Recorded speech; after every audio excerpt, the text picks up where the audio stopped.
all the fish come out, all the critters kind of come out of their hiding spots from the nighttime. So all the nocturnal things go to sleep, and all the morning people come out, and you really get to experience it.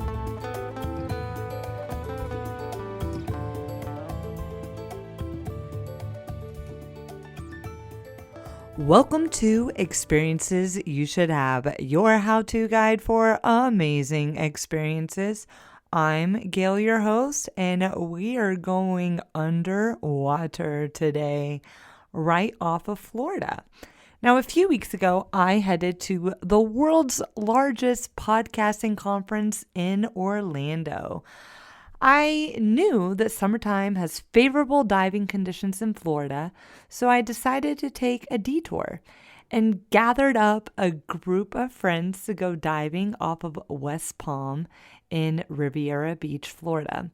Our plan was to dive the Blue Heron Bridge and then go out for a night black water drift dive, where you drift in the middle of the night looking for amazing creatures from the deep that rise up every night as part of the diurnal vertical migration.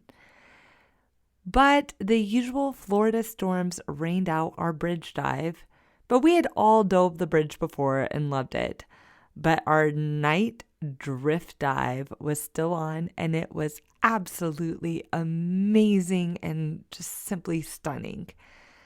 But the next day, I hopped inside to Pura Vida Divers, one of my favorite Florida dive shops, and interviewed one of their top instructors on diving or snorkeling the Blue Heron Bridge. And even though our bridge dive got rained out, I wanted to share the experience with my fellow experience seekers. So keep on listening as Julie Blair from Pura Vida Divers shares a daytime snorkel or dive experience of the Blue Heron Bridge, which is one of the best shore dives in the world. And it's in a place you wouldn't expect, as many cars drive over this bridge daily in Riviera Beach, Florida, and they don't understand what's below them.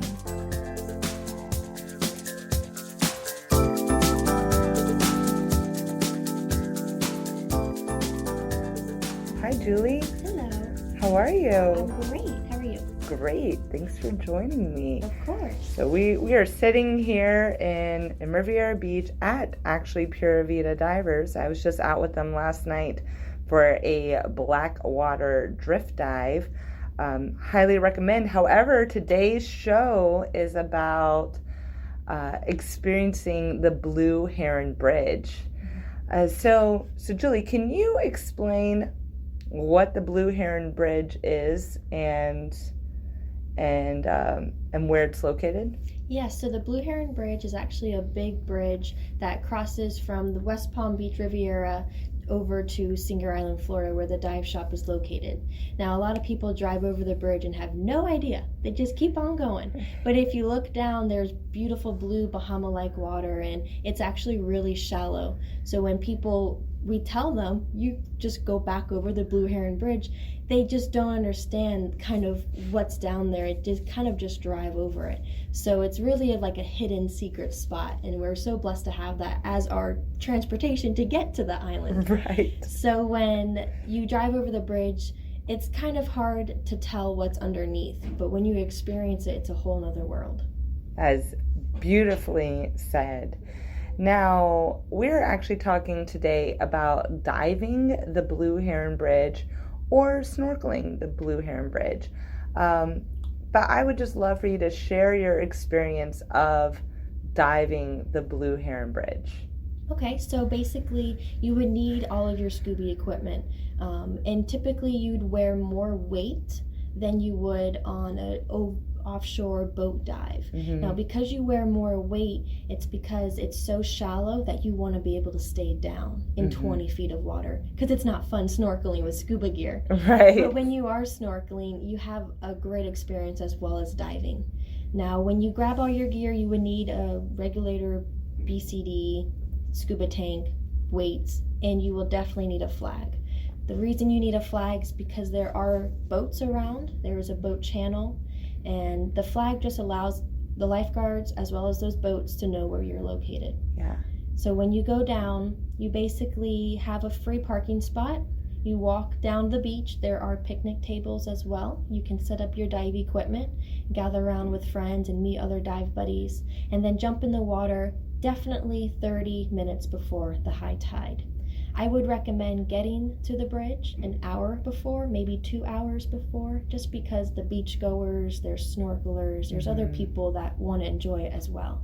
So get a good parking spot early, get your gear packed early, and then you'll have a great dive at the bridge.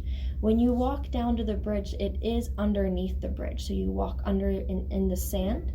So you want to make sure that your gear isn't touching the sand, because then sand as well as salt corrode your gear. Right.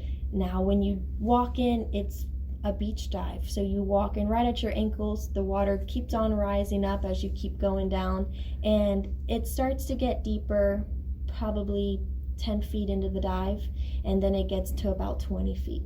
Now, of course, you're not standing, so you would descend and you go down and you enjoy the blue water getting to the snorkel trail. And the snorkel trail is a bunch of rocks that actually the Boy Scouts made for our recreational use. And there are at least 4 to 5 wrecks down there too.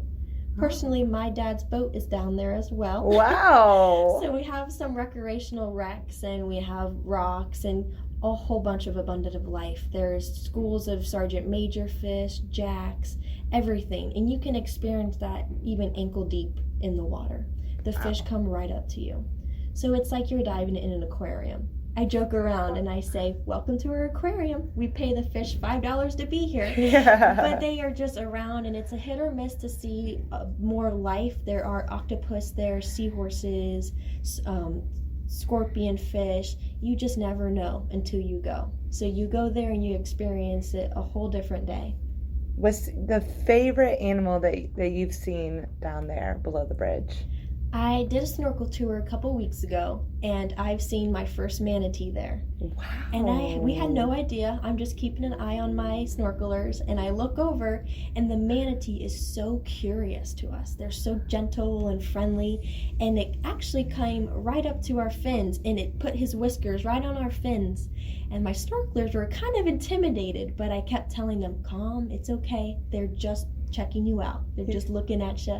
And he basically sniffed our fins and kept on swimming away. So wow. snorkelers and I totally enjoyed that. And you never see that often. Right. So that was awesome to see that.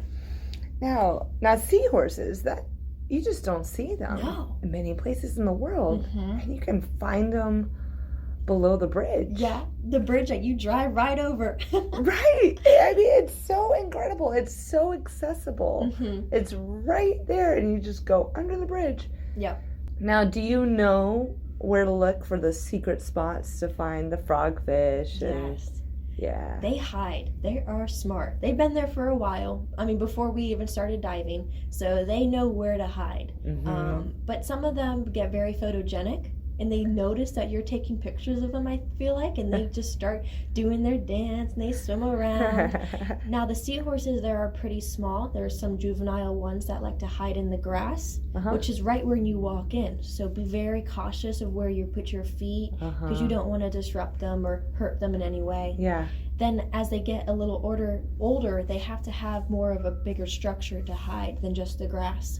So on the wrecks that we go see down, there's engines there with the wreck, and there's sponges, and they look kind of just like a pink sponge. The seahorses will blend in so well, and you can barely notice. Wow. But if you're diving and you're in depth and you stay calm and quiet, they might come out and be noticeable. Now the frogfish too, they have those 4 legs, and they just sit in the sand. They look like a rock. Right. So you might swim right over it, and it's just sitting there. So you just have to go slow and cautious. They're the funkiest looking fish. They are. They're an ugly cute. I know. And you guys also offer, drift dives that you can go out and do during the day. Yes. You might see a frogfish or an octopus on the reef. Right. But it's more likely to see them at the bridge. That's so amazing. It is so amazing.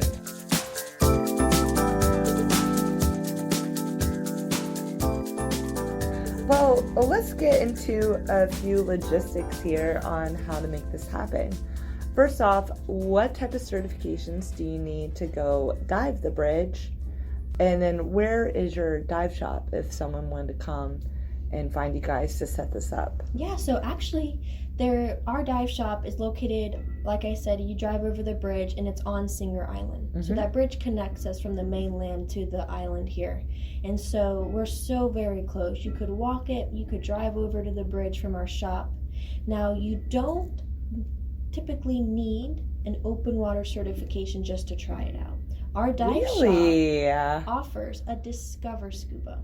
So people who are not even certified, they know how to swim, and they kind of want to get in more depth than just snorkeling.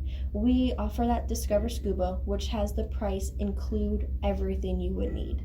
Mass snorkel fins, BCD reg, the instructor, the tanks, the whole dive itself. And that doesn't certify them, but it gives them that full experience. Okay, so how much does that cost if they want to do the Discover Scuba and go over to the bridge? Actually, the more people, the better. The cheaper it gets. Just one person, it's $200, but that includes everything. For two people, it's $179 each. Still includes everything. And then for three people, it's $150 each. So you get your whole family down here. We get them all in scuba gear. You go experience the bridge in more of a depth atmosphere. Wow. Then if people who are certified, they just need your basic open water certification. Okay. They can come into our shop. They can rent any scuba gear. They can rent that dive flag that is necessary at the bridge, and they can enjoy the dive themselves. We typically, divers can go down there for at least 3 hours. Wow. So you would definitely want to get there early if you're going to do that long of a dive. Yeah, right. Now, if you are certified and let's say you have all of your own gear, but you want to hire a dive guide to show you around those secret spots. Exactly. How much does that cost? For one person, actually 1 to 2 people, because it's like a pair, a dive buddy, it's $100. Okay. And they could split that 50-50. Okay. For 3 to 4 people, it's $200. And that just goes up in price because there's just more people for my instructor or guide to look after, as well as pointing things out. We also have a photography dive guide. So people who want to experience more with their cameras and have more details and get information from the dive guide because they are photographers themselves. They know which lenses to use. They will tell you tips and tricks of what to do, as well as be pointing out what you're taking photos of. Wow. There's such small things as those juvenile seahorses, juvenile frogfish, nudibranchs, which are the size of your pinky nail. Wow. People have to really know where to look, and they have to have a good eye for that. So our photographers that personally love taking their own pictures down there would love to get you down there. As they hold their flag, they can show you where to point, and they can have you take an awesome picture like they have. Wow. So what if one of the high tides that happens during the day is in the evening? Can you go and do a night dive here? Yeah, so we can pull a permit. So that permit allows you to stay there after sunset because the park typically closes sunrise to sunset. So we have a permit pulled since we are a shop. We can easily get that done for you. We could even have a guide go with you, or you can go with your friends and family. But that permit does need to be pulled. So if it's not a designated guide that we have, and it's just another day that you guys want to go, we would just get information from you. We'll go ahead and pull that permit, and then that way you can come into the shop, fill out a waiver since you're diving under our name, and get a parking pass so nobody disrupts you. And you do have to be out of the park by 10 p.m. Okay. That is just standards, even with the permit. 10 o'clock is just too late. Right. So you could basically have a full night dive and then be out by 10, and it's a different experience too from day to night. You get to see more of an octopus because they're nocturnal. So all those nocturnal critters really come out at night. Fun. Oh yeah. Absolutely fun. Now what if high tide is like at 5 a.m.? Could you go really early? We would still pull that permit since if it's before sunrise, but the sunrise dive is typically my favorite because nobody's there. It's quiet. You get the first light, and everything is kind of out for breakfast. So you get everybody, all the fish come out, all the critters kind of come out of their hiding spots from the nighttime. So all the nocturnal things go to sleep, and all the morning people come out, and you really get to experience it by yourself. Absolutely beautiful. Mm-hmm. I absolutely love this. So if you want to go do this dive, highly recommend talking to Pura Vida divers. Do people need to book this in advance at all, or can they just come in same day? So if you just want to dive yourself, you want to come rent some gear, a flag, BCD, tanks, it is a first come, first serve. Mm-hmm. So I would get here early, grab some gear. But if you'd like to have a guide, we definitely would need a call, maybe a week in advance. That way we can call our guides and see who's available. So we work around your guys' schedule. You just let us know when you're available, and we'll hopefully get a guide for you. Yeah. Now, can you do this dive year-round? Oh, yeah. Now, summertime, the water is warmer. It is shallow there, so it's 20 feet. So that sun definitely warms the water up. Right now, it's about 84 degrees, and this is August. So I actually have been diving there when it was cold, 60 degrees, but that's during the winter time. Yeah. And that's kind of a hit or miss too. You could get super warm water in the winter time, as well as that thermocline, and that water will get colder. But we're Florida, we have summer all year round, basically. Right. And do you feel a lot of surge or current through there? During the low tide, and I have that question a lot because they just don't understand the high to low tides. So low tide, it's the lowest part of the water. The water is very less, and that brings a lot of current, which will build up the surge, and so there will be a lot of particulates in the water column just because it is a beach dive. So you have a lot of current, you have a lot of surge, and it's just bad viz with the green water. But when as the high tide comes in, that incoming tide, it's flushing all that green water out, and it's bringing in that blue Bahama-like water.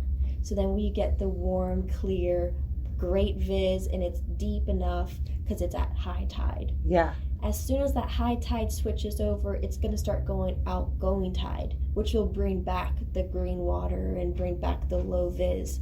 So that's why we typically like to be there an hour before high tide and jump in 30 minutes before high tide, which will be that slack tide. And that's kind of just the transition of it from outgoing to incoming. So you definitely want to make sure you know what time the tide is, because if you go there during the low tide, you're not going to have this great experience that we're talking about. Yeah. The high tide, you'll have the best experience. Now, if someone wanted to view the tide schedule for the Blue Heron Bridge, where would they go to find that? You can definitely go on our website, puravitadivers.com, and there will be a tab at the very top all about the Blue Heron Bridge. So you can find out more details, and at the bottom we'll have a tide chart for the rest of the year.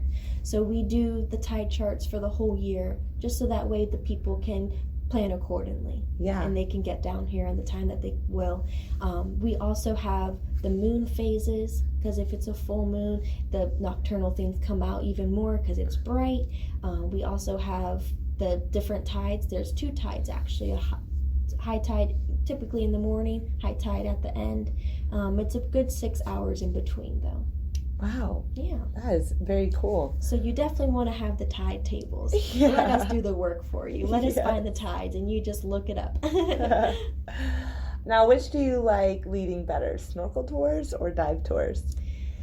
I like them both because it's a total different experience. When you're diving, like I said, you're more in depth with everything. When you're snorkeling, though, you get that bird's eye view. You get to actually see the divers diving, you play in their bubbles, and then the fish actually come right up to you. The sergeant majors are the black and white fish, and they are so friendly. You put your hand out, and they swim in between your fingers, and they just play around with you, basically. When I was snorkeling, I seen that manatee. So when you're diving, you're kind of focused. When you're snorkeling, you're just aware of your surroundings. So I feel like if I was diving during that manatee experience, I would have probably missed it because it probably would have swam away or swam by me. But snorkeling, I was at the bird's eye view and I could see it coming from a distance, and I got my snorkelers ready and it got curious, so it came right up to us, which was awesome. I absolutely love it. Yeah. Well, we will be including lots of photos and more information on Experiences You Should Have podcasts. Now, one thing to note is I believe you've got to walk through some sand to get to the beach. Is that right? Because it's under the bridge, so there's a sand between the parking lot to the water. Mm-hmm. So if someone has limited mobility, but maybe a great swimmer, you just have to know you've got to be able to get through that sand, however you do.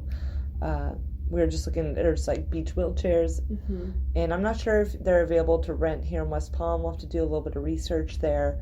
But as long as you can somehow get through that sand and get in the water, you get to go have this incredible experience. For sure. And we have a lot of divers like that with us. We put them on our boat, and they actually are better divers than us. Yeah. Believe it or not, they are some badass divers. Yes. Now, when they go to the bridge, there are lifeguards there, and we have instructors that have been to the adaptive techniques course, so they know how to experience, they know what to do in situations like that. Okay. So we have those instructors available if they're available at the time that you guys want to go. They just need everything to get you down there. They need to make sure that you're safe and you're having fun as possible. Yeah. And what about children? Could children come snorkel this? Oh yeah. They have to be at least 8 years old. We can even get them a skin diver certification. Oh, so wow. we can definitely get them information, because we want the kids to know this isn't just all fun, it's serious as well. It is very serious. You need to learn how to swim. You need to know how the currents are at, so that way if they go by themselves, they know what to do. I love it. This has been some great information. Yeah. Do you have any other just tips or other things that people should know to go experience this? There are two sides of the bridge. So there's an east side and the west side. Now, I would say the east side is very easy. Now, the west side is more advanced, because the west side, there's a lot more sand, so you have to be very good with your navigation to understand where to go. Yeah. Snorkeling, it's very easy. You can just look up from the surface and know where you're at. But it's very easy to look up too when you're diving, because it's only 20 feet max. So if you're feeling like you're not in the right spot, or you're just unsure, surface, and you get to see where you're at. There has been some incidents at the bridge, so we really want to encourage people to know everything about the bridge before they just jump in and go. So give us a call FWC, Florida Wildlife Conservation, talk with the lifeguards down at the bridge, and make sure you for sure know what's going to happen. All right. Hey, and then side note, I heard that this dive was voted one of the best shore dives in the world. Yeah. So we're so lucky. People think Florida, oh, let's go down to the Keys. This is like a secret hidden spot. They drive right over it, don't even know. We actually get pipe horses here. And it's a seahorse pipefish that are only found in the Philippines. But look, we've got them here. Right? Wow. That is absolutely incredible. Yep. Well, this is a dive you can do year-round. You've got a dive shop just right over the bridge, and you can make this experience a reality, because you know what? High tide happens every day. Oh, yeah. There's hotels all over this island. There's beautiful beaches, so it's a waiting vacation for your family. All right. Riviera Beach, Florida, people. Check it out. Well, thank you so much for coming on the show today. Thank you for having me. Yeah, absolutely.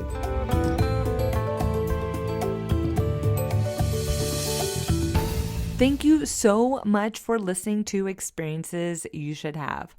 Now, if your interest was piqued about blackwater diving that I spoke about at the beginning of the episode, then check out the blackwater diving episode with Jeff Millison that we recorded last year.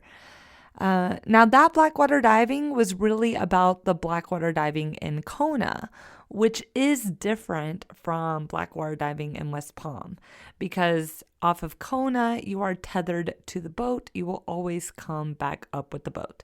Whereas in West Palm, I sure hope you will come back to the boat, but you're not tethered to the boat. You're freely drift diving in the middle of the night for 90 minutes. So it is a different experience, and we will be doing an episode on Blackwater drift diving in West Palm in the future. So stay tuned. Also, if you loved this episode, please share with your family and friends. And if you haven't subscribed to the show, please subscribe where you listen to podcasts. And Dorian missed this part of Florida, so you can go check out Riviera Beach and go dive Blue Heron Bridge. And if you do, go check out Pura Vida Divers. Just Google them. You will find them. I highly, highly recommend this dive shop. I used to live in Florida. I used to dive with them. And then I just dove with them a few weeks ago.